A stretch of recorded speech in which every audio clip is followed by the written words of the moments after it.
Encore une fois, bonjour et bienvenue dans l'atelier de l'amour. Aujourd'hui, nous allons parler de l'infidélité et comment gérer les émotions contradictoires.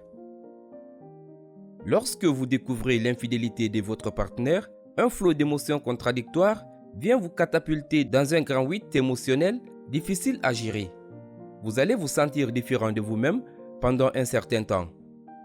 Cela va prendre du temps pour passer à autre chose, car la confiance que vous aviez donnée à votre partenaire a été brisée et vous avez été blessé comme jamais auparavant. Vous pourriez vous retrouver à faire des choses ordinaires, mais vous sentir hors de l'ordinaire. Vous pourriez penser avoir envie de partir, mais vous l'aimez encore beaucoup. L'une des choses positives est qu'une relation n'est pas terminée juste parce qu'une personne a commis un adultère. Tout est encore là, tout ce que vous avez construit depuis tant d'années est là, même si tout semble être ruiné. Alors que vous voyez votre conjoint jouant avec votre enfant, vous pouvez sentir une vague d'amour, puis la minute suivante, vous ressentez une vague de haine. Vous pouvez faire face à des émotions contradictoires si vous le voulez vraiment. La triste vérité est que vous allez devoir entrer en contact avec vos émotions négatives avant de pouvoir les surmonter. Mais une fois que vous les acceptez, vous serez dans une bien meilleure position pour y faire face.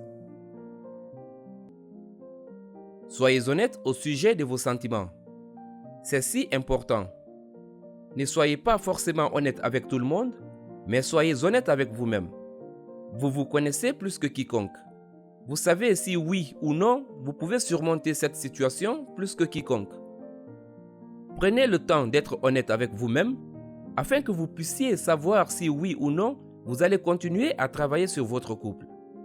Comprenez que vous serez dans cet ascenseur émotionnel durant un certain temps. Il n'y a pas de véritable moyen d'arrêter ces montagnes russes émotionnelles en un claquement de doigts. Mais, quand vous vous rendez compte qu'il va se produire, vous cesserez d'être surpris. Difficile de pleurer au travail devant tout le monde ou faire un trou dans le mur. Cependant, vos émotions se manifestent et vous devez évacuer votre tristesse, votre chagrin, votre douleur. C'est une chose difficile si vous êtes pris par surprise. Si vous le pouvez, prenez quelques jours de congé. De cette façon, vous pouvez définir une limite de temps dans laquelle vous vous autorisez à vous vautrer dans vos émotions. Dites à votre conjoint de vous laisser tranquille durant cette période de temps afin que vous puissiez éviter de dire ou de faire des choses que vous pourriez regretter plus tard. Prenez peut-être simplement ce temps pour pleurer, seul, sans que personne ne vous en empêche. Travaillez sur vous-même. Une fois que cette limite de temps passée, levez-vous et prenez soin de vous. Faites ces choses que vous vouliez faire avant que cette infidélité vienne secouer votre monde. Cela ne veut pas dire que votre conjoint a été infidèle en raison de votre apparence physique, votre manque d'éducation ou autre chose. Mais vous devez réaliser que vous êtes une personne entière sans votre conjoint. Vous voulez peut-être, et je vous le souhaite, rester avec votre partenaire, mais votre mariage, votre couple sera tellement mieux si vous travaillez chacun sur vous-même et vos propres problèmes. Si vous choisissez de ne pas rester avec votre partenaire, vous serez tout de même mieux une fois que vous réalisez que vous êtes complet sans aucune autre personne. Mais si vous le pouvez, rappelez-vous que nous avons tous droit à une seconde chance. Mettez toutes les chances de votre côté. Vous avez le droit de demander à ce que votre conjoint coupe toute forme de relation avec la personne avec qui il ou elle a été infidèle, même si cela signifie qu'il ou elle a besoin de trouver un nouvel emploi. Vous avez le droit de poser des questions sur l'infidélité, même certains détails profondément intimes. Tout cela va être important pour vous si vous en avez besoin pour passer à autre chose. Si votre partenaire ne souhaite pas répondre, acceptez-le, mais ne culpabilisez pas si vous sentez le besoin de poser certaines questions. Vous n'êtes pas obligé de vous contenter d'une relation dégradée par cette infidélité. Vous n'avez pas non plus le droit de devenir abusif.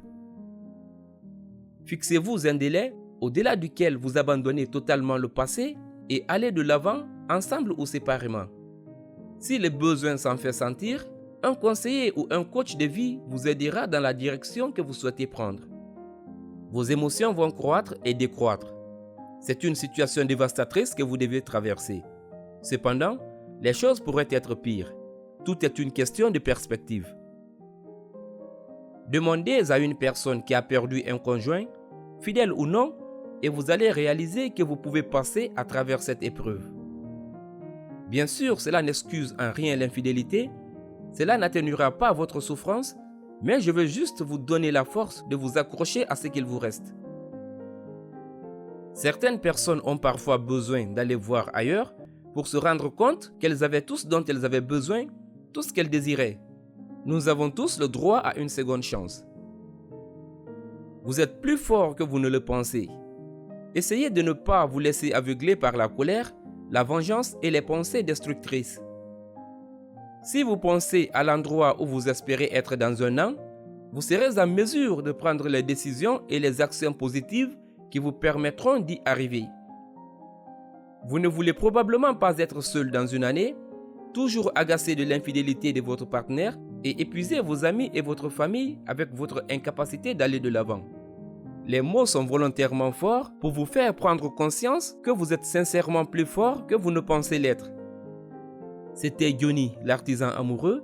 Si vous êtes nouveau sur cette chaîne, veuillez vous abonner et activer la cloche de notification pour ne rien rater de nos prochaines vidéos.